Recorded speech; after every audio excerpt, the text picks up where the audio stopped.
Hello दोस्तों, welcome to UPSC अखाड़ा। आज हमारे साथ प्रिंस गर्ग है जो रिसेंटली एक्सिस में सिलेक्ट हुए हैं। प्रिंस की हमारी काफ़ी लंबी एसोसिएशन रही है और मैं खुद चाह रहा था कि इतना एक्सपीरियंस है प्रिंस को, है ना।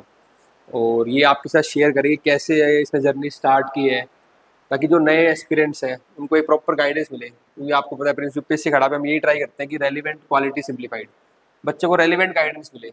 और जी सर। अगेन आपका खुद का इतना लंबा स्ट्रगल रहा है बिल्कुल। ना, और आपने एग्जाम भी क्लियर किया है।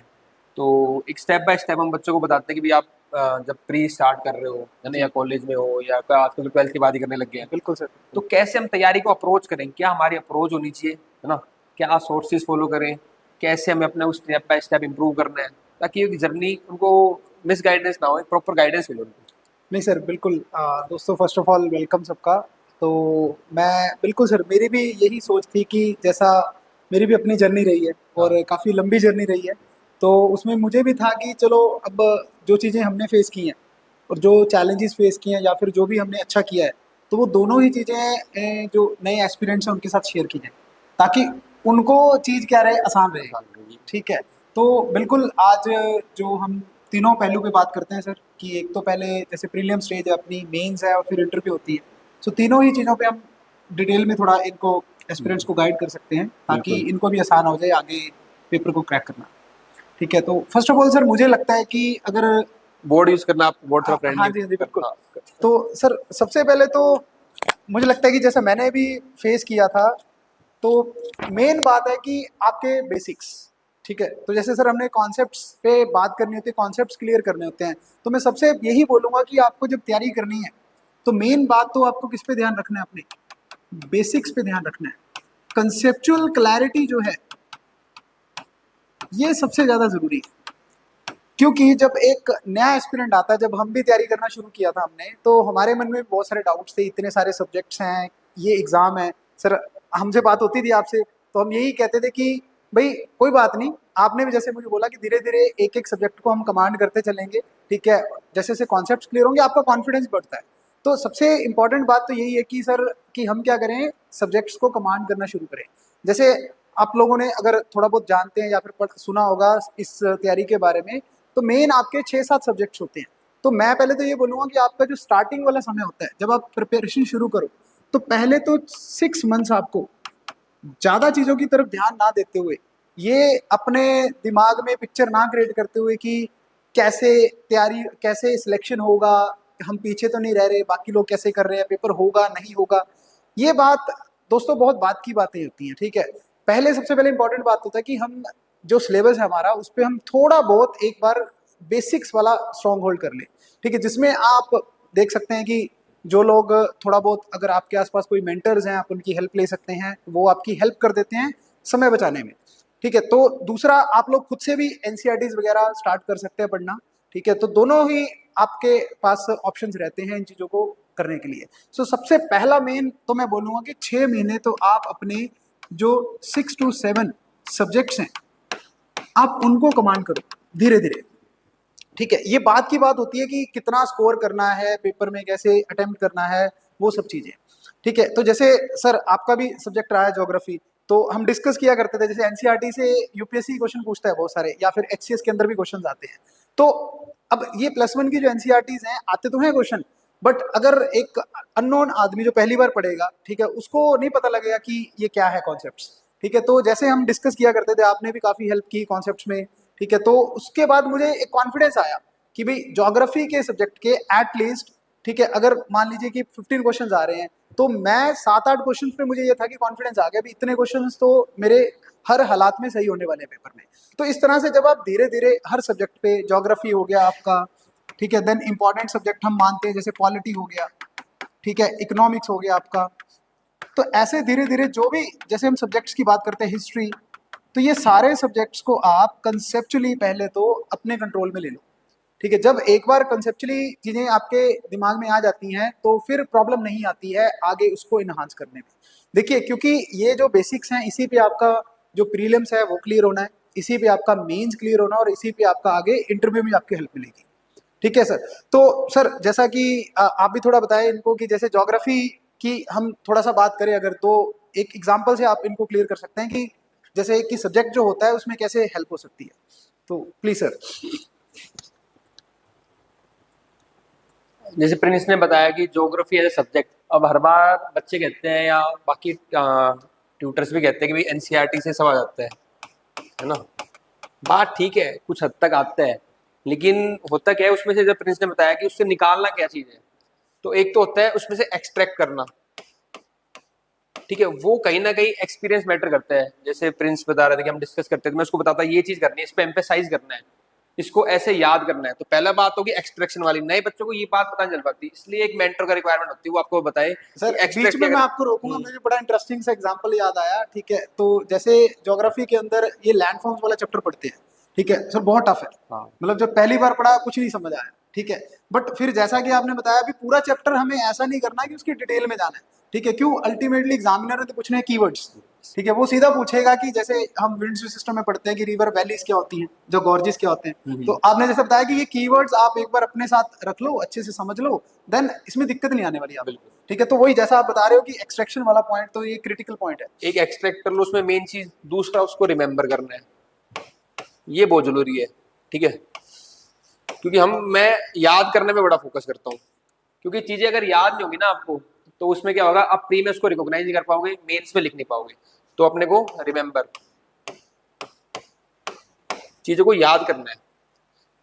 अगेन फिर दूसरी बात आती है, थर्ड चीज आती है प्रैक्टिस। और फिर कई चीजें होती है जो एनसीईआरटी के बियॉन्ड भी हमें करनी होती है, तब हम उस होलिस्टिकली उस सब्जेक्ट को, ज्योग्राफी एक एग्जांपल है, यही साइंस में है, यही इकोनॉमिक्स में है। एक एनसीईआरटी आपका एक बेस बनाती है, उसमें चीजों को एक्सट्रैक्ट करना, उसको याद करना, और फिर एड ऑन करना, तब एक आपकी होलिस्टिक तैयारी होगी।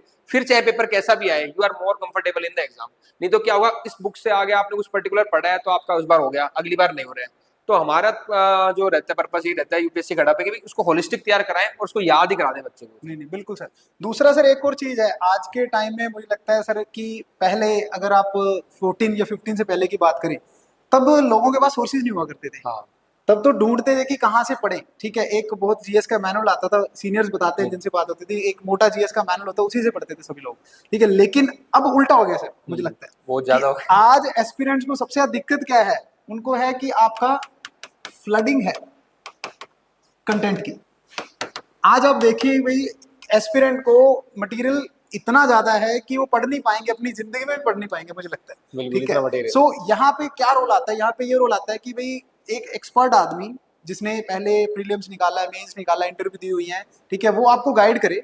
ठीक है, गाइड इस तरीके से करें कि भाई इस कंटेंट में से क्या सिलेक्टिव पढ़ना है आपको, जो आपके एग्जाम के लिए रेलेवेंट है, जिसको आप रिटेन कर सकते हो। ठीक है, जैसे बिल्कुल ये सर ने बिल्कुल इंपॉर्टेंट पॉइंट बताया, रिमेंबर करने वाला।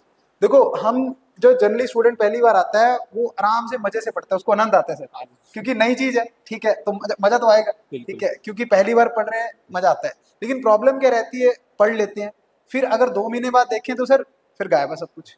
ठीक है, और पेपर में तो सीधा वो क्वेश्चन आने, बिल्कुल वो पीछे का बैकग्राउंड तो देगा नहीं आपको, स्टोरी नहीं देगा, वो सीधा क्वेश्चन देगा। अब क्वेश्चन को अगर क्रैक करना है तो आपको तो याद करना पड़ेगा। बिल्कुल। ठीक है, तो दोनों चीजें हैं कि पहले कंसेप्चुअली आप क्लियर करो, फिर उसके बाद जैसे याद करने के, और याद करने में भी बड़ा ही मेरा एक एवोल्यूशन हुआ है, मैं ये बोलूँ, क्योंकि मुझे लगता था कि मैं कंसेप्चुअली तो कर लेता हूँ चीजें, हाँ बिकॉज मेरा बैकग्राउंड थोड़ा इंजीनियरिंग से, साइंस से है, तो चीजें हम समझ लेते थे। बिल्कुल। ठीक है, लेकिन प्रॉब्लम कहाँ आती थी याद करने में, क्योंकि हमें आदत नहीं है याद करने की, पहले हुआ ही नहीं करती थी। हाँ ठीक है, बट उसमें जैसा कि आप मुझे क्या बोलते थे कि भाई कोई ना कोई क्या बना लो, निमोनिक्स बना लो। हाँ ठीक है, जैसे बड़े ही हमने भी इंटरेस्टिंग निमोनिक्स आपने बताए। ठीक है, तो उसमें हमने देखा कि भाई ये तो बड़ा आसान है, अगर एसोसिएशन एक बार बना लिया तो पेपर में सीधा काम आता है। अब यूपीएससी में तो मान लो मैंने चारों पेपर के सिलेबस बच्चों को याद करवा दिए, हाँ, उनको याद है। आप मेरे किसी भी स्टूडेंट से पूछ लो, याद सिलेबस बना देंगे वो। और सर मैंने तो खुद ये चीज टेक्निक यूज की है, जैसे मेंस में जब हाँ आंसर लिखते थे तो जब मुझे पॉइंट मान लो इंस्टेंटेनियसली याद नहीं आ रहा किसी चीज का, हाँ तो मैं अपने सिलेबस को पीछे सिलेबस में, रिवाइज करता था। तो उसका पर्पस ये है कि तुम ब्लैंक नहीं होगे पेपर के अंदर, और तुम बाकी लोगों से ज्यादा डायमेंशन लिखोगे। एग्जैक्टली। तुमने उन्होंने 5 लिखे, तुम 15 लिख के आओगे, इतने तो डायमेंशन मतलब होंगे। ऐसा था कि सर पेपर जो जैसे ज्योग्राफी का आंसर है उसमें पता नहीं हिस्ट्री की चीज घुसा दी, हाँ, मतलब समथिंग लाइक दैट। ठीक है, तो क्योंकि वो चीज क्या है कि वो रिलेट कर पा रहे थे हमारे बिल्कुल पास। ठीक है, तो इसलिए भाई दोनों चीजें बड़ी इंपॉर्टेंट है, कॉन्सेप्ट्स भी आप देखो और फिर उसके बाद याद करने, और याद करने का भी बड़ा ही एक तरीका होता है। मतलब कई लोग कंप्लेंट करते रहते हैं सर कि मुझे याद ही नहीं होता। हाँ हाँ ठीक है, बहुत सारे स्टूडेंट आपने बिल्कुल। देखे होंगे, मेरे साथ वाले तैयारी करते थे, वो सब भी बोलते हैं मैं कि यार याद नहीं अधिकतर होता। बोलते हैं बच्चे, क्योंकि उसमें जान लगती है, एफर्ट लगता है, इजी नहीं है रात याद करने के लिए। ये है। ठीक है। और जैसा कि हम जब मैं पढ़ा करता था सर के पास भी, तो सर का एक रूल है कि जैसे 15 मिनट बैठना है। हाँ, तो मैं सबसे ये गुजारिश करूंगा, ये बहुत ही अच्छी एक टेक्निक है कि क्लास आप के जब खत्म भी होने के बाद क्लास के खत्म होने के बाद, या फिर आप घर पे भी मान लो 1 घंटा 1.5 घंटा पढ़ रहे हो, तो बैठ के लिखे वो जो 15 मिनट रुको, ठहराव रखो। ऐसा नहीं कि उठ के भाग लिया और फोन उठा लिया तुरंत। ठीक क्लास है, खत्म होने के बाद। क्लास खत्म होने के बाद, ठीक है, या फिर आप पढ़ रहे हो तो तब। तो आप क्या करो, उसको बैठो आराम से, ठीक है, 10 मिनट उसको रिवाइज करो, अच्छे से याद करने की कोशिश करो, ठीक है। और कोई डाउट आता है तो वो आप अपने टीचर से पूछ सकते हो, बिल्कुल। ठीक है। तो ये बड़ी ही एक मेरे ख्याल से इफेक्टिव टेक्निक है, जो मुझे लगता है सभी एस्पिरेंट्स को फॉलो करनी चाहिए। सही। ठीक है। तो सर आई थिंक प्रीलिम्स वाला तो हाँ, हमने काफी चीजें बता बिल्कुल दी। ये बेसिक से कॉन्सेप्ट जैसे प्रिंस ने बताया, कुछ चीज़ें आप कॉन्सेप्ट बिल्ड करो, है ना, फिर अपना रिमेंबर पे ध्यान लगाओ उसको, फिर उसके बाद कुछ चीज़ें एक्स्ट्रा है उनको ऐड ऑन करो, एक्स्ट्रा और बाद में प्री के जैसे पास आता है एमसीक्यू की प्रैक्टिस करो। ये एक स्टेप हो गया प्री के लिए। एक सर जैसे करंट अफेयर का भी थोड़ा हाँ, बच्चों को बड़ी दिक्कत रहती है कि करंट अफेयर का क्या बिल्कुल करें। Current affair. ठीक है, इसमें भी बड़ा एक मेरे ख्याल से अगेन वही फ्लडिंग वाली बात है सर, कि बहुत मतलब दुनिया भर की मैगजीन्स है आज की हाँ डेट हाँ में, हाँ, ठीक है, तो जितना पढ़ लो उतना कम है, और क्वेश्चंस पता नहीं है कहाँ से क्या पूछ लेना है उसने। तो इसीलिए यहाँ पे भी अगेन मैं बोलूंगा कि ये आपको इनसाइट डेवलप करनी पड़ेगी अपने अंदर, कि भाई एग्जामिनर क्या पूछ सकता है, कौन सा टॉपिक रेलेवेंट बनता है। अब बिल्कुल। दुनिया में तो हजार चीजें हो रही है, अब हजार तो पूछेगा नहीं आदमी, नहीं। ठीक है, पूछेगा कौन सी मोस्ट रेलेवेंट चीजें जो हमारे देश के लिए इंपॉर्टेंट है या दुनिया भर के लिए इंपॉर्टेंट है। सो वो चीज भी आपको इनसाइट धीरे धीरे धीरे डेवलप करनी चाहिए, मुझे लगता है करंट अफेयर्स में। ठीक है, तो जैसे उसमें सर आप भी मतलब मैं कराते बोलूंगा कि हैं। इस चीज में करवाती हो, हाँ ठीक हाँ। है। और हम भी नई नई चीजें ढूंढते रहते हैं कि भाई एग्जामिनर क्या करना चाह रहा है, तो वो कोशिश करते हैं पकड़ने की। तो मेरे ख्याल से उस पर भी एक आपको अपनी इनसाइट डेवलप करनी चाहिए। तो करंट अफेयर को ब्लाइंडली मत पढ़ो, ठीक है, उसको थोड़ा एनालाइज करके पढ़ो कि पिछले एग्जाम्स में किस तरह के क्वेश्चंस पूछ रहा है वो। ठीक है, सो मोर और लेस ये प्रीलिम्स में मेरे ख्याल से चीजें आ जाती हैं सर। ठीक है, मेंस का फिर। अब मेंस देखो, प्रीलिम्स एक और बड़ा इस जर्नी का कह लीजिए कि पॉजिटिव कह लीजिए, जैसे भी है कि आपको प्रीलिम्स तो क्लियर करवाते हैं, लेकिन बहुत बार मेंस में अटक जाते हैं। बहुत बार। ठीक है, कि जैसे सर आपने 5 बार खुद ने लिखा है हाँ, यूपीएससी का मेंस, ठीक है, तो अब हम मतलब मेंस जिसने 5 बार लिखा है, तो आदमी सोचता है ऐसा क्या हो रहा है जहाँ फंस रहे हैं। ठीक है, तो पता नहीं आपने कितना एनालिसिस किया होगा। सही। ठीक है, फिर मैंने खुद 3-4 बार मेंस लिखा है यूपीएससी का, तो फंस जाता है आदमी अच्छा। कि भाई करे क्या, मतलब इम्प्रूव नहीं हो रहा है। तो वो एक्चुअली मैंने खुद एनालाइज किया पीछे जाके भी, मेरी तो एक कमी सर मुझे समझ आती है कि मैंने आंसर राइटिंग पे ज्यादा जोर नहीं दिया। बस मेरी भी हुई थी सेम। जब हम एक्चुअली होते गाइडेंस का होता है, अब मैं बच्चों पे एम्फेसाइज करता हूँ क्योंकि मुझे पता है ये गलती मैंने की थी, तो ये गलती आप लोग ना करो। क्योंकि मैं जब मेंस लिखता था बस ऐसे लिख के आता था, आंसर राइटिंग प्रैक्टिस करते थे, पढ़ते जाते मेहनत बहुत करते थे, लेकिन सारी मेहनत कहाँ जाती थी, पढ़ने में जाती थी। उसको पहली बात तो रिमेंबर जो होता था रट्टा मार, उसमें काम जाता ही नहीं था मेरा। दूसरा बात, लिखते तो फिर बहुत ही कम थे, तो लिखना ये प्रिंस ने भी बताया और मेरे को भी यही लगता है कि आंसर राइटिंग ही की है इसके लिए, मेंस के लिए तो। वही, क्योंकि मैं यकीन नहीं मानेंगे, सर ने बताया हमारा मेरा भी ध्यान नॉलेज की तरफ, हाँ, काइंड ऑफ की नॉलेज एक्सपर्ट बन जाए चीजों के। ठीक है, अब बन भी गए, नो डाउट, नॉलेज भी है सर, ठीक है, बट प्रॉब्लम क्या है कि आज उस नॉलेज, कम नॉलेज के लगे हुए बंदे आज आईएएस लगे हुए हैं, हाँ, लगे हुए हैं सर। लगे हुए बिल्कुल। ठीक है, तो वो उन्होंने प्रैक्टिस कर ली उस चीज की। उन्होंने क्या कर लिया, उन्होंने वो चीज की जो एग्जाम की रिक्वायरमेंट, और एग्जाम की रिक्वायरमेंट डेफिनेटली दोस्तों क्या है आपकी, आंसर राइटिंग है। भाई ये आपको बिल्कुल कहीं से कहीं ले जाएगी। ठीक है, और इसका एक चीज और है कि आप हवा मत बनाओ। ठीक है, आप जब अपनी प्रिपरेशन शुरू करते हो, तभी से आपके दिमाग में एक स्ट्रक्चर होना चाहिए कि मुझे चाहे मैं क्या करूं, डेली का एक आंसर लिख लूं, भाई चलेगा, कोई दिक्कत नहीं है। स्टार्टिंग में आप एक आंसर भी लिखते हैं ना, वो भी बहुत बड़ी अचीवमेंट है। क्योंकि मैं आज भी आपको पक्का फाइनल बता सकता हूँ सर, हाँ ऐसे बहुत सारे एस्पिरेंट्स हैं जो मेरे ख्याल से कभी भी लिखा नहीं होगा और सीधा हाँ, मेंस में जाके लिखते हैं पेपर। बिल्कुल काफी होंगे ऐसे। काफी या होंगे, थोड़ा बहुत लिखे, उस लेवल में प्रैक्टिस का वो आ नहीं पाता है। वो आ नहीं पाता, हाँ, उतना फ्लो नहीं बना होता, नाम नाम के लिखे, हाँ कुछ टेस्ट लिख दिए। कुछ लिख लिए। और अब कंपटीशन इतना टफ हो गया है कि बाकी बच्चे तो कर रहे हैं तुम्हारा कॉम्पिटिटिव वो तो प्रैक्टिस सर साल साल भर लिख कर लेते रहे हैं, स्टूडेंट्स। तो उसको कम्पीट अगर तुम्हें करना है, देखो मैं बोलता हूँ if you don't have competitive edge, then इधर डेवलप इट और डोंट कम्पीट। या तो राइट, उसको डेवलप कर लो या फिर कम्पीट मत करो, ये टाइम तो वेस्ट है मत ही करो सर। अपना। नहीं नहीं, और डेफिनेटली। यहाँ पे चाहे प्री कर लो कितनी बार भी, अगर फाइनल सिलेक्शन लेना है, प्रिंस का भी मान लो अब हुआ है इतनी मेहनत करके, तो कहीं ना कहीं इसने काम किया इस चीज के ऊपर, हमने इसके ऊपर साथ, तब इसका सिलेक्शन हुआ है। तो ये चीज इसलिए हम ये भी एम्फेसाइज करता है, मैं भी इसी को एम्फेसाइज करता हूँ, और और बाकी टॉपर से भी करते एक हैं। चीज और है, जनरली आंसर राइटिंग का ना मेरे ख्याल से एक बड़ा ही काइंड ऑफ नेगेटिव सा एक आउटलुक है लोगों का। नेगेटिव क्यों बोल रहा हूं मैं, कि लोग क्या करते हैं, प्रीलियम से कुछ नहीं करते, और सर फिर जो मेंस का गैप होता है उसमें उसमें कोशिश करते हैं कि भाई इन 3 महीनों में जो 2 महीने जो मिलते हैं उसमें कर दूंगा मैं। उसमें कर दूं सारा कवर। जबकि ये पॉसिबल नहीं है। उसमें ठीक है, ये भी हो सकता है इसकी इंटरव्यू कॉल आ जाए, लेकिन वो रैंक मारने वाला काम नहीं बनेगा, ये अगर बहुत मेहनत कर लेगा तो। ये बात है। लेकिन इसीलिए बोलते हैं प्री से पहले you have to be mains ready. Mains ये रेडी। मेन बात है, मेंस रेडी होगा ना, वो बच्चा उस साल पेपर निकाल रहा है प्री से पहले। ये तो सबसे इंपॉर्टेंट बात है कि आप लोग जब अपना बेसिक्स क्लियर कर रहे हो, ठीक है, ठीक है, तभी आप साथ में अपनी आंसर राइटिंग शुरू कर दो। ठीक है, मैं नहीं कह रहा कि रिग्रेस करना है आपको, ठीक है, अपने आप पे बर्डन नहीं लेना कि भाई कैसे होगा, क्या आंसर लिखे जी। ठीक है, आप स्टार्ट करिए, कोई दिक्कत नहीं है, अब जैसा भी लिखिए। ठीक है, टीचर्स को एक बार चेक करवाइए, वो आपको इतना बढ़िया फीडबैक देंगे, आप खुद मानेंगे। 1 महीने बाद अपनी कॉपी रख लेना आप। ठीक है, जैसे मुझे याद है कि जब सर पुराने कॉपीज हैं, ठीक है, हाँ अभी देखते हैं तो ये मैंने लिखा है, हाँ यकीन नहीं होता। हाँ। ठीक है, ओवर द टाइम एवोल्यूशन आता है, वो क्योंकि ये ऐसे एक आर्ट होती है ना, ये जर्नी होती है। गुड, मान लो गुड भी बोलो आप, मान लो एक आंसर राइटिंग क्या है, एक आर्ट है और एक जर्नी है। बच्चा कहता है सर मेरे से लिखा नहीं जा रहा, मेरे से स्टार्ट नहीं हो रहा आंसर, तो आप पहले भाई बैड आंसर लिखोगे आप। ठीक है, फिर आप लिखोगे एवरेज आंसर, फिर आप लिखोगे अबव एवरेज, फिर आप लिखोगे आपका गुड, फिर आप लिखोगे एक्सीलेंट। तो आप अभी स्टेज पे हो बैड या फिर पुअर आंसर राइटिंग पे। तो ये जर्नी तो ट्रैवल ही करनी पड़ेगी आपको, एक्सीलेंट आना है तो। अगर आपको आप सीधा सोचो मैं एक्सीलेंट आंसर लिख दूं, कभी नहीं होगा, ये जर्नी ट्रैवल करनी पड़ती है आपको। तो जैसा सर ने बताया ना, तो ये एक चीज और समझिएगा, जो टॉपर्स भी बनते हैं, रैंकर भी वन भी होगा ना यूपीएससी का, वो यहाँ से शुरू नहीं करता कभी भी। कभी नहीं। यहाँ से नहीं होगा, यहाँ से नहीं होगा, ये पॉसिबल ही नहीं है किसी के वो लिए। वहीं से करेगा, कुछ यहाँ से कर लेते हैं बस। कुछ यहाँ से होता है, एवरेज कहने का होते हैं शुरू पर वो यहाँ से इम्प्रूव होता करते है, हैं वो इम्प्रूव करते हैं। इम्प्रूवमेंट तो भाई लिख के ही होगी, ये बात तो इसमें बिल्कुल क्लियर है, इसमें डाउट ही नहीं है कोई चीज। ठीक है, दूसरा आंसर राइटिंग में, मतलब आप जब तैयारी करते हो तो आंसर राइटिंग में देखो, पहले तो आप अपना धीरे धीरे लिखने का तरीका बनाओ कि क्या आंसर्स की रिक्वायरमेंट है, आंसर को समझो। सबसे पहले तो क्वेश्चन ही अंडरस्टैंड करना बड़ा इंपॉर्टेंट है। जैसे यूपीएससी की तो सर बड़ी हैबिट है कि क्वेश्चन को घुमाते हैं। ठीक है, आजकल एचसीएस में भी जैसे हाँ पेपर दिया तो एनालिटिकल क्वेश्चन है सर।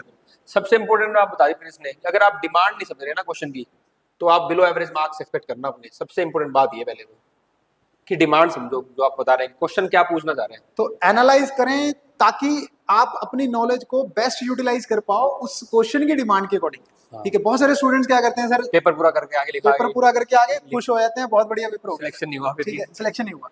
ठीक है, जैसे मेरे साथ पेपर वन में होता रहा है सर। ओके। अपना जो पेपर वन था उसमें मेरा क्या रहता था कि मैं लिख दिया। नहीं, ठीक है, अब लेकिन बाद में स्कोर नहीं आता था, तो आई वॉज वेरी वरीड कि भाई हो क्या रहा है, I am attempting the paper, still I am not getting the required कईयों मार्क्स। के साथ यूपीएससी बात करें, जीएस 2 में होता है काफी, क्वेश्चन नहीं समझ पाते, कई जीएस 4 में नहीं समझ पाते, एथिक्स में पूछा क्या है। तो डिमांड मीट करना तो बेसिक है सबसे पहले। बहुत इंपॉर्टेंट चीज है। और वो चीज कैसे आएगी, वो चीज आएगी आपको धीरे धीरे, जब आप इसको डेवलप करते हो, डेली बेसिस पे समझते हो चीजों को।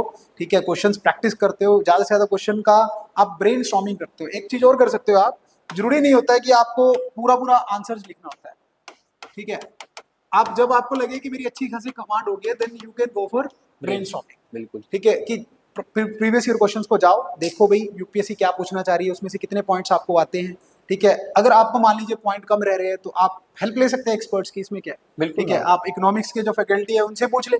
ठीक है, कि भाई क्या सर इसमें ऐड कर हाँ सकते हैं, क्या डेटा आ सकता है इसमें, क्या इंपॉर्टेंट पॉइंट्स आ सकते हैं डायमेंशन, तो उससे क्या होता है आपका होराइजन थोड़ा ब्रॉड हो जाता है, तो वही चीज आपकी रिफ्लेक्ट होती है आगे फिर आंसर्स में।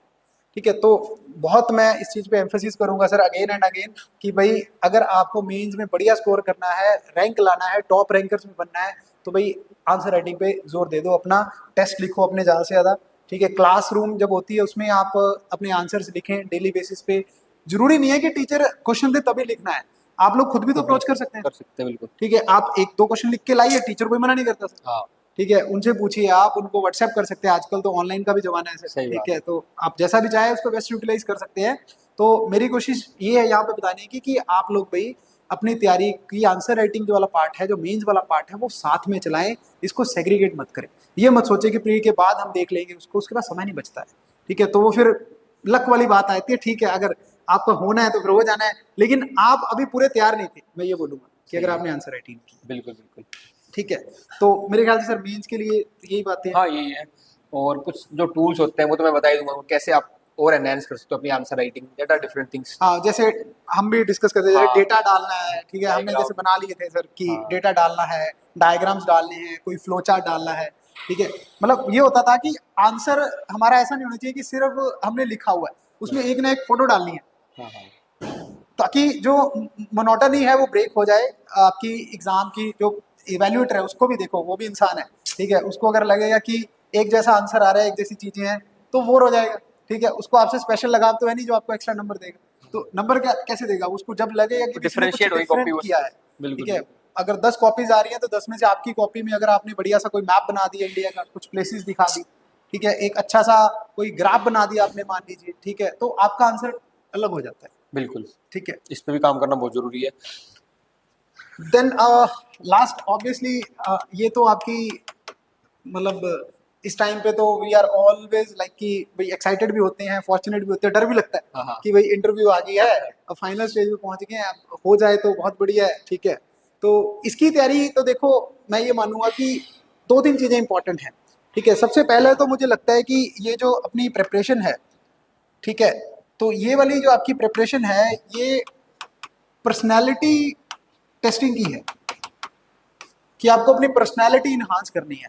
अब पर्सनैलिटी इन्हांसमेंट में भी क्या होता है कि आप डेली बेसिस पे मैं ये बनूंगा या फिर हफ्ते में आप कुछ डिस्कशन करें, ठीक है, जिसपे आपका भी अपना कोई ओपिनियन हो, आप भी कुछ शेयर कर पाए चीजों बिल्कुल। को, ठीक है। जैसे कोई भी मान लो मेन इंपॉर्टेंट कोई डिस्कशन चल रहा है कि लेट से हम अभी वॉर चल रही है जैसे रशिया यूक्रेन की, ठीक है, तो अब जनरली ये बनता है कि आपका ओपिनियन क्या है। एग्जामिनर वहां पे इंटरव्यू में सर ये पूछते हैं कि भाई सीधा सा क्वेश्चन आता है भाई इंडिया के लिए क्या है इसका, हाँ ठीक है, तो आपका एक ओपिनियन डेवलप होना चाहिए कि आप कैसे सोचते हैं इस चीज को बारे में, ठीक है, और वो ऐसा ओपिनियन होना चाहिए थोड़ा प्रैक्टिकल भी हो, ठीक है। जैसे इंटरव्यू में भी इस बार देवर डायरेक्टली सेइंग सर कि हमें ये नहीं बताना है कि थ्योरेटिकली क्या हो सकता है, ठीक है। हमें ये बताओ कि अगर ये आपको ग्राउंड लेवल पे करना पड़ जाए, ठीक है, तो क्या ये हो क्या पाएगा कि नहीं हो पाएगा, प्रैक्टिकल आंसर पूछते प्रैक्टिकल आंसर पूछते हैं। तो वो सर मेरे ख्याल से आपका जब एक्सपीरियंस आप शेयर करते हैं, लोगों से बात करते हैं ज्यादा, हैं तो उससे और। उससे ज्यादा इनहांस होता है। हाँ, कुछ क्या प्रोज है, कौन है, पता चलता है कि बोल सकते हैं नहीं बोल सकते, बोल ये सकते हैं पॉसिबल है कि नहीं है। पॉसिबल है कि नहीं है। बिल्कुल वो। कई बार हम बहुत ऐसी ऐसी सर हवाई के लिए बना देते हैं, हाँ, ठीक तो है, वो सामने वाला बताता है ऐसे डाउन कर इसको थोड़ा। हाँ जी, वो सामने पता लगता है कि ये तो हो ही नहीं सकता हो ही नहीं ग्राउंड लेवल सकता। पे, ठीक है। बिल्कुल अब आप बोलो कि एक दिन में मैं पूरा कॉन्स्टिट्यूशन बदल दूंगा, ठीक है, हमारे हाथ में तो है नहीं ना। बिल्कुल बिल्कुल। आप अगर एज अ आईएएस भी बनेंगे, आईपीएस बनेंगे, एचसीएस लगते हैं, एग्जीक्यूटिव बनते हैं, तो आप कॉन्स्टिट्यूशन आपके पास नहीं है सर वो बिल्कुल पावर। बिल्कुल वो तो नहीं आप तो ग्राउंड लेवल पे कुछ चीजें कर पाओगे ना, तो वो थोड़ा सा एक आउटलुक डेवलप करना मेरे ख्याल से इज मोर इम्पोर्टेंट जब आप पर्सनैलिटी की बात करते हो, ठीक है। दूसरा मतलब इनका जनरली पूछने का एक तरीका होता है कि हॉबी से जरूर पूछते हैं। सो सर इस बार भी आपने इंटरव्यूज इतने लिए मॉक हाँ। इंटरव्यूज, तो मैं जब मॉक इंटरव्यूज खुद देने आया तो मैंने देखा कि लोग ये कह रहे हैं कि हॉबी क्या डेवलप करें। 2 दिन बाद इंटरव्यू है और और करेंगे। लोग सोच रहे हैं कि हॉबी में क्या बोलें या हॉबी क्या डेवलप करें, तो बड़ा स्ट्रेंज चीज है सर ये, ठीक है। और उन्होंने तो पूछना ही पूछना है, ठीक है भाई, पूछेगा वो, पूछे बोलेगा कि और भाई तुम करते क्या हो करते पढ़ाई क्या के हो। अलावा, हाँ हाँ। ठीक है। तो इसलिए मैं बोलूंगा कि चाहे छोटा, चाहे बड़ा, चाहे नॉर्मल, चाहे इंटरेस्टिंग, हाँ ठीक है, लेकिन एक आपके पास अपनी पर्सनल लाइफ से एसोसिएटेड कोई ना कोई हॉबी होनी चाहिए, बिल्कुल। ठीक है। वो चाहे आप डेवलप करो, चाहे आपकी पहले से है, उसको दोबारा से आप कंटिन्यू कर लो हमारे पास। हाँ बिल्कुल, चाहे मान लो ऐसा नहीं रेगुलर करना है प्रैक्टिस को, चाहे गैप लेके कर लो। जरूरी नहीं है वो हाँ, रेगुलर करना होता है, बस ये होता है कि टच में रहो उससे थोड़ा। टच में रहो उससे। हफ्ते में 2 घंटे भी बिता लिए मेरे ख्याल से तो दैट इज वो मोर देन काफी है। सफिशिएंट, बिल्कुल। ठीक है। उससे 2 फायदे हैं सर मुझे लगता है, एक तो चलो इंटरव्यू तैयार हो रही है आपकी, हाँ ठीक है, जिस एग्जाम की तैयारी कर रहे बिल्कुल। हैं। दूसरा क्योंकि देखो तैयारी करते हो सब पे बर्डन आता है इस चीज का, हम भी नर्वस होते थे हाँ एग्जाम से हाँ। पहले, ठीक है, कभी लगता था भी यार क्या कर रहे हैं, कमरे में बैठे ठीक है पढ़ाई कर रहे हैं, तो ठीक उस है। टाइम फिर कैसे कर दिए, क्योंकि लंबा स्ट्रगल भी रहता था। हाँ जी, तो तो जैसे सर मैं क्रिकेट खेलता था, अच्छा मेरा ये रहता था कि मैं कोशिश करूँ कि संडे टू संडे मैं एक मैच खेलने जाता था जरूर, अच्छा। ठीक है। और जैसे हम 6 बजे सुबह जाते थे और 6 से 10, तो उसके बाद ऐसा लगता था सर कि एक नेगेटिव फीलिंग सारी वेंट आउट होगी, नेक्स्ट मतलब वीक आने वाले वीक के लिए कि रिचार्ज है। पूरा रिचार्ज हो गया अभी, ठीक है, अब करवा लो काम, ठीक है, अभी अपना जो मन पसंदीदा चीज थी वो कर ली, ठीक है। हाँ या फिर जब भी कभी बीच में ज्यादा ही सर लो हो जाते थे, तो कोई बढ़िया सी मूवी देख ली, अच्छा, ये भी ठीक तरीका है, है। कि थोड़ा कॉमेडी वाली, जनरली ट्राई करो डिप्रेसिंग मूवी ना देखो, हाँ ठीक है, आदमी पहले ही डिप्रेस्ड है, ठीक है, तो थोड़ा सा ऐसा मूवी देखो कि जिससे बंदा चेरिश हो, सही। ठीक है। तो उस चीजें में थोड़ा कॉमेडी वाली मूवीज जैसे देख ली तो वो चीजें हम कर लेते थे, तो उस तरह से आप स्ट्रेस हो जाता है। बाकी एक और चीज है, स्पेशली थोड़े से रिजर्व जो स्टूडेंट्स हैं वो जनरली सर बात नहीं करते हैं, हाँ हाँ ठीक है, उनके लिए मैं बोलूंगा कि आप एक मेंटोर जरूर पकड़ लो अपना, ठीक है, जिसपे आपको लगे कि यार ये मुझे जज नहीं करेगा, ये मेरी हेल्प कर देगा। बिल्कुल। वो आपका बड़ा भाई हो सकता है, हाँ बड़ी बहन भी हो सकती है आपकी, ठीक है, आपके पेरेंट्स भी, कईयों के पेरेंट्स भी दोस्त होते हैं सर, बिल्कुल। ठीक है, तो जैसे कई टीचर्स भी होते हैं, हाँ ठीक है, तो आप किसी को भी एक ऐसे इंसान को पकड़ लीजिए जिसके साथ आप कुछ भी, मतलब कुछ भी शेयर कर सकते हो अपना, सही बात। ठीक है, वो आपको मेरे ख्याल से एक काइंड ऑफ एक वेंट आउट वाली फीलिंग देती है, आपको फ्री कर देती है अपने आप से, बिल्कुल। ठीक है, नहीं तो फिर हेक्टिक तो है ही सर है ये कि- जर्नी, हाँ, हाँ। ठीक है। फिर होता क्या है, जैसे मान लो आपने कुछ चीज शेयर की मेरे साथ, तो उसमें मेरा अपना एक्सपीरियंस प्रोवाइडेड, जो आपने बताया कि the mentor should not be judgemental, तो जो मेरा एक्सपीरियंस है, और मैं एक बाहर से देख रहा हूँ सिचुएशन को, और मुझे पता है यार ऐसे कुछ नहीं, टाइम निकल जाएगा ये वाला, निकल जाए, और मैंने आपको उस तरीके से गाइड कर दिया, उस मोमेंट पे एक सांत्वना सी होगी, तो टाइम तो निकल ही जाना है। बात सही है सर। मेन प्रॉब्लम ये है कि अगर आपका जो काइंड ऑफ रिजल्ट आया, लेट से आपका रिजल्ट आया, मेंस का रिजल्ट आया, आपने क्रैक नहीं किया, लेट से, ठीक है, बंदे को लगता है झटका, हाँ भाई इतनी मेहनत की, पूरा साल लगाया, फिर भी हो नहीं पाया, ठीक है, तो उसमें क्या होता है कि आपको बस वो एक हफ्ता निकालना होता है सर, बस। क्योंकि विद टाइम वो चीज आपके दिमाग से निकल जाती है, ठीक है, वो हफ्ता जो है, मैं भी बोलूंगा कि रादर देन अपने कमरे में अपने आप को बंद कर लो, हम्म। ठीक है, मैं चाहता हूँ कि आप निकलो, रादर अपने जो टीचर्स थे, अपने दोस्त थे, उनसे कनेक्ट करो, टीचर के पास आके पूछो कि नहीं सर अब अगले साल की क्या करें तैयारी, बिल्कुल। मतलब अपने आप को मोटिवेट करो, बूस्टअप करो, और मेरे ख्याल से कि अगर आप बात करते हो तो सामने वाला आपको 10 चीजें एक्स्ट्रा बढ़िया वाली बताएगा। वही मैं कह रहा हूँ, हाँ, बाहर से देखता है, एक्सपीरियंस होता है उसका, वो आपसे एक लेवल ऊपर ही है इस चीजों में, तो वो आपको बढ़िया बताएगा उस चीज़ में। जी, वो जैसा कि आप अब जर्नी है सर आपकी, हाँ ठीक है, मतलब हर कोई गुजरा है, ठीक है, कि आपने भी पांच भी कहना आसान है सर कि 5 में लिखे हैं, ठीक है, हर कोई ड्रीम करता है, ठीक है, but due to some reasons और कारण मान लो कि हम नहीं हो पाते हैं, ठीक है, बट आपने सीखा तो कितना है ना सर, बिल्कुल बिल्कुल। आपके अपने दोस्तों को देखा है, कितने आपने स्टूडेंट निकलवा दिए, कितनों की सिलेक्शन हो गई है, तो उनकी जर्नी देखी है आपने, हाँ तो ऑब्वियसली मतलब you are kind of one of the best person की भाई बता पाए कि यार इस सिचुएशन में ऐसे हैंडल कर लो, हो जाता है, ठीक है, लेकिन स्टूडेंट मतलब मैं बोलूंगा कि आप अप्रोच करो, ये मत सोचो कि यार क्या हाँ। सोचेगा क्या नहीं सोचेगा, कोई मुझे नालायक समझेगा तेरा नहीं हुआ है, ऐसा कुछ नहीं होता, ठीक है, एक बार सिलेक्शन हो जाने, ठीक है, फिर सब चीजें चेंज हो जाती है, तो ठीक है। फिर अब जैसे 10 दिन पहले सिलेक्शन नहीं था, अब सिलेक्शन है, तो अब कैसा फील हो रहा है? सर यकीन हाँ। मानिए it's a complete turn around, ठीक ओके। है, मतलब द वे मुझे खुद को अगर मैं बात करूं या फैमिली की बात करूं, मतलब जो उनको लगता था कि भाई इसका कुछ नहीं हो रहा है, हाँ इतने 3-4 साल हो गए हैं इसको, ठीक है, लगे हुए हैं, चीजें नहीं पकड़ में आ रही हैं, ठीक है, अब उनका एक भी ऐसा क्वेश्चन नहीं है कि इतने साल हो गए, सब साफ हो सब गया। साफ हो गया, ठीक है, अब लगता है कि भाई ठीक है, ठीक है, लग गया। अब पोस्ट मिल गई है, ठीक पोस्ट। है, अब आगे अपना करियर तो बना लेगा, तो घर वाले भी शांत हो गए सारे, और बाकी? शांत क्या सर, दे आर हैप्पी, मतलब like more than happy, more than ठीक है, हैप्पी है। और उनको देख के मुझे लगता है कि आई एम मोर सेटिस्फाइड, वो जो नहीं, फीलिंग है ना अचीवमेंट सर, होती है, हाँ वही मैं जा रहा हूँ कि वो अचीवमेंट होती है, फिर उसके बाद एक अलग ही पॉजिटिव आता है। पॉजिटिव एनर्जी कर आती तो आप वही सब कुछ रूटीन, है, लेकिन सेम एक अलग बूस्ट आता है। बूस्ट आता है, और सही में है भी, एडमिशन का जब हम पार्ट बनते हैं ना, it's really pride moment for family, for the individual. आप सच्ची में बहुत ज्यादा कंट्रीब्यूट कर सकते हो। अभी आज प्रिंस यहाँ पे है, जब ये फील्ड में जाएगा, जिस लेवल पे फिर कंट्रीब्यूट करेगा, तो ये अपने आप में हैप्पीनेस ही होती है। कईयों के लिए हैप्पीनेस होती है कि कोई सामने वाला कुछ है, अगर वो खुश होता है, तो वो आपको अच्छा लगता है। मेरे साथ कई बार ये होता है कि अगर मैंने किसी को काम कर दिया जी और वो सामने वाला खुश है, तो आई फील हैप्पी। और मे बी जो भी आपके ऑफिसर है, प्रिंस खुद है, तो इनको एक बहुत अच्छी अपॉर्चुनिटी मिलेगी। हम तो चलो इतना लेवल पे नहीं कर पाते जो आप लोग हो गवर्नमेंट अरे को। सर मैं सिलेक्शन की आपको जब न्यूज सुनाई, मेरे को लगता मेरे से ज्यादा आप खुश थे। तो ये, समझ हाँ रहे हो, तो बिल्कुल, वो चीज मतलब काइंड ऑफ वो सेटिस्फेक्शन अलग ही है अलग सर, ही सेटिस्फेक्शन। वो मेरे ख्याल से वो बयान भी करना बड़ा इट्स मुश्किल, वो फील हाँ की जा सकती है वो बिल्कुल चीज, बिल्कुल, तो ये होता है, ये ठीक है, चलो एफर्ट हुआ इनके साथ, तो सिलेक्शन हो गया, फिर खुशी होती है, सबको ही होती जी है। जी जी बिल्कुल लेकिन मैं बता रहा हूँ, एज सिविल सर्वेंट आप लोगों को कितना बड़ा प्लेटफॉर्म मिलेगा कि आप कितना चाहो उतना सर्व कर सकते हो। नहीं दिल नहीं खोल के बिल्कुल सर्व बिल्कुल करो सर, आराम बिल्कुल से। बिल्कुल उसमें 24/7 आपके हाँ, पास सोसाइटी को देने के लिए देने है, के लिए है। अब ठीक कितना है, तुम दे सकते हो कितना तुम्हारे दे सकते हो ऊपर। That is up to you, मतलब मौका सरकार तुम्हें पूरा देगी सर्व करने का। जी जी जी बिल्कुल बिल्कुल और सर, ऐसे ऐसे लोग आएंगे, मतलब कि जिसको काम आप कराओगे तो आपको खुद अच्छा लगेगा। खुद अच्छा और लगेगा, उससे बड़ी सेटिस्फेक्शन हम करते किस लिए एस्पायर। मैं तो स्टार्टिंग से बच्चों को ये गाइड करता हूँ, भाई ठीक है, if you want to earn money, become entrepreneur. सही इफ यू बात है want sir, to serve, then go to the civil services. Civil ये जॉब सर्विसेज नहीं है, इट्स अ सर्विस। सर्विस, और वही एटिकेट्स और वही बातें तुम डेवलप करते हो, वो रिफ्लेक्ट होती हैं आपकी पर्सनल टेस्ट के अंदर भी। और वही जब तुम सर्व करते हो, तुम एक अलग स्टैंड आउट करते हो। ऑफिसर बहुत सारे मिलेंगे, लेकिन उस कार्डर में, उस पर्टिकुलर बैच के अंदर कुछ ही स्टॉक स्टैंड आउट कर पाते हैं। तो वो उनकी वैल्यूज होती है, उनका हार्ड वर्क होता है, वो सारी चीज ठीक है होती सर, है। वो हाँ। एक्सपीरियंस भी है ना वो बिल्कुल चीजें, हाँ बिल्कुल। तो वो चीज तो आप सही कह रहे हो, तो मेरे ख्याल से भाई आपको ये चीज जो है स्टार्टिंग में ही आप इन पे काम करें, जैसा कि सर ने बताया, पर्सनैलिटी अगर आप खुद को ऐसा सोचने लग जाएं कि yes I am an officer, ठीक है, तो वो एटिकेट्स वो बात वैसे निकलती, फिर जी वो एफर्ट भी वैसा निकलेगा आपका। जी जी जी क्योंकि बिल्कुल। ये चीज मैं बच्चों के साथ यहाँ ऑफलाइन सेंटर में ट्राई कर रहा हूँ, और वो अलग ही है उनका बिहेवियर, उनकी बात करने का तरीका। आई नेवर, मतलब कि मैं अवॉइड करता हूँ कि लूज टॉक करें, वो कुछ बैठे भी इस तरीके से, उठे भी तरीके से, फिर वो सोच वैसे बढ़ जाती है, एफर्ट। जी उनको ऑलरेडी रियलाइज कर चुका है कि भाई तुम्हें यहाँ पे अचीव कर रहे हो एपेक्स का, 1% में आना है, 0.1% में आना है पॉइंट कंट्री वन के, परसेंट है। 0.001 में आना, टॉप में ही सही। आना है।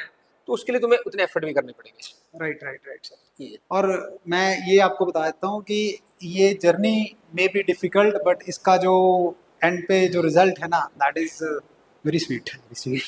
ठीक है, तो वो वो वर्थ है, मतलब एफर्ट, वर्थ है। वर्थ है, वर्थ मेहनत करनी वर्थ है, वो बिल्कुल। वर्थ है बिल्कुल। तो जनरेशन बदल जाती है। मतलब आप मतलब अलग एक फील करेंगे अपने आप में, हाँ, चेंज अपने आप एकदम में से। कह रहा हूँ, आप कंट्री में यहाँ पे बिल्कुल जो टॉप में एंट्री, उसमें एंट्री करते हो आप लोग। तो सर वंस अगेन मैं आपका बहुत बहुत थैंक यू करना चाहता हूँ सर, कि आपने मेरी इस जर्नी में बड़ा कंट्रीब्यूट किया है। ठीक है, और आज मुझे भी आपने ये अपॉर्चुनिटी आपके माध्यम से मिली कि चलो बाकी एस्पिरेंट्स को भी हम क्या कर देते हैं, थोड़ा गाइड कर जी देते जी हैं, जी। मेरी जैसी जर्नी रही है। ठीक है, तो आई होप कि शायद कुछ बातें तो इम्पोर्टेंट आप लोगों ने पता चली होंगी नहीं इस नहीं, वीडियो बिल्कुल। से। प्रिंस का थोड़ा ये भी है कि अच्छा स्टूडेंट है ना, और मतलब उनको बताया, इनकॉर्पोरेट करता है उन चीज़ों को, है ना। तो ये एक होने में स्टूडेंट में क्वालिटी होनी चाहिए। भाई ठीक है, ये नहीं कि आपको जो आप अपने तरीके से कर रहे हो तो आप कर ही रहे हो, फिर उससे सिलेक्शन हो ही नहीं रहा। सही अगर बात। कोई आपको बता रहा है, अगर पहली बात तो रेलिवेंट होनी चाहिए, ये भी नहीं सही कुछ भी एक्सेप्ट कर लिया, सही बात। है ना। तो वो आपका विजडम होना चाहिए, हाँ रेलिवेंट है, और है तो फिर उसको इम्प्लीमेंट करो। नहीं तो ऐसे नहीं था कि भाई अब इतनी से लगातार मेहनत के फाइनली अचीव किया ही है। कई लोग कर देते हैं गिव अप, नहीं तो ये परसिस्टेंस भी इसकी क्वालिटी है। और मैंने ये सर्विस वाला एग्जांपल इसलिए दिया कि मैं जानता हूँ इसको, ये करेगा उस तरीके से सर्व लोगों को। तो ये सब आप लोगों के लिए भी आई थिंक, और जो बड़ी गेस्ट है एस्पिरेंट्स, उनको काफी आपने इंस्पायर किया प्रिंस। नहीं नहीं सर, उसके इट्स माय अलावा भी प्लेजर जो सर। ऑलरेडी स्टक हो रखे हैं वो भी शायद मोटिवेट होके इस बार जो कमिंग एचसीएस या यूपीएससी उसको क्लियर नहीं करेंगे। नहीं डेफिनेटली। आपकी story will be motivating for others also. Thank you ठीक सर, है, I definitely. Am very glad for your selection. Okay, thank you thank sir. You, thank you.